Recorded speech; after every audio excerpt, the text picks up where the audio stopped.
SC ST sub plan చట్టాన్ని పటిష్టంగా అమలు చేస్తామని తెలంగాణ డిప్యూటీ సీఎం భట్టి విక్రమార్క అన్నారు. ఎస్సీ ఎస్టీ సబ్ప్లాన్ నిధులను తూచా తప్పకుండా వినియోగిస్తామని ఆయన అన్నారు.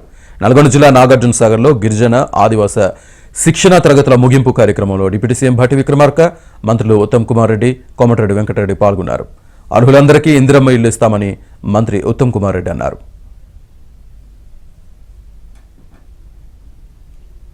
సప్లానికి సంబంధించినటువంటి ఎస్సీ ఎస్టీ ఫండ్స్ సంబంధించిన చట్టాలు కానీ ఇవన్నీ కూడా కేవలం కాంగ్రెస్ పార్టీ ఆధ్వర్యంలో మాత్రమే వచ్చాయి. ఈ వచ్చినటువంటి చట్టాలను సమగ్రంగా అమలు చేసుకున్నటువంటి బాధ్యత కూడా కాంగ్రెస్ పార్టీలో ఉన్నటువంటి మనందరి పైన ఉంది. పార్టీ నాయకత్వం ఈరోజు సోనియా గాంధీ గారు కానీ, రాహుల్ గాంధీ గారు కానీ చాలా ప్రేమగా అభిమానంతో ఈ చట్టాలన్నీ చేసి మనకిచ్చారు. మరి ఇచ్చిన చట్టాలను అమలు చేసుకునేటువంటి పరిస్థితిలో కాంగ్రెస్ పార్టీలో నాయకులుగా కార్యకర్తలుగా పనిచేస్తూ మనందరి పైన ఉంది.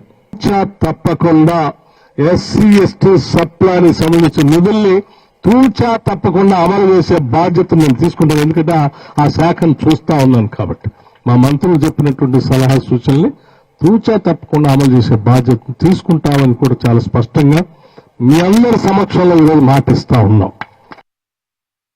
మీరు కోరినట్టుగా గిరిజనులకి డెఫినెట్లీ మీకు సముచిత సంఖ్యలో ఇవ్వబోతుందని చెప్పి మనం చేస్తున్నాం.